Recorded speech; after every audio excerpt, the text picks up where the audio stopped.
Հայաստանը շատ փոքր երկիր է եւ չի կարող մեր երկաթուղային ենթակառուցվածքը կառավարվել մի քանի օպերատորների կողմից։ Հիմա մենք ունենք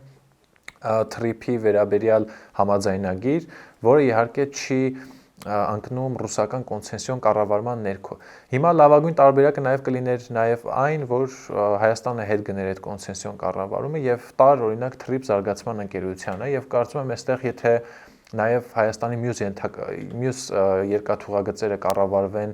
այդ հայ-ամերիկյան ընկերության կողմից փոխվստահելիության մակարդակը թե տարածաշրջանային երկրների, թե արևմուտք-արևելք այդ մատակարարման շղթաների շրջանում գտնվող երկրների կողմից ավելի մեծ կլինի, որովհետև պարզ է, որ ԱՄՆ-ն ամեն ինչ կանի, որ թուրքական կողմը իր այդ իդեաֆիքսը Կարս Իգդիր Նախիջևանով TRIP-ով դուրս գա դեպի տրանսկասպիան երկրներ եւ Ադրբեջան, իհարկե ավելի դժվար կլինի դա իրագործել։ Այսինքն հայկական կողմը այստեղ տարբեր սցենարային լուծումներ ունի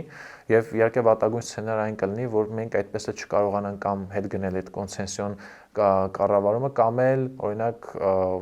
թողնենք ռուսական կառավարմանը ոչ թե այլ երրորդ երկրի տան։ Կարծում եմ այս սցենարներն են ու իսկ լավագույն սցենարը դա երբ որ TRIP ընկերությունը երկու սցենար կա լավագույն մեկը որ հայկական կողմը ամբողջովին գնի որ ինքը կառավարի կամ իր միջոցով տա TRIP-ին կամ էլ հենց TRIP զարգացման ընկերությունը այդ կոնցեսիոն պայմանագրի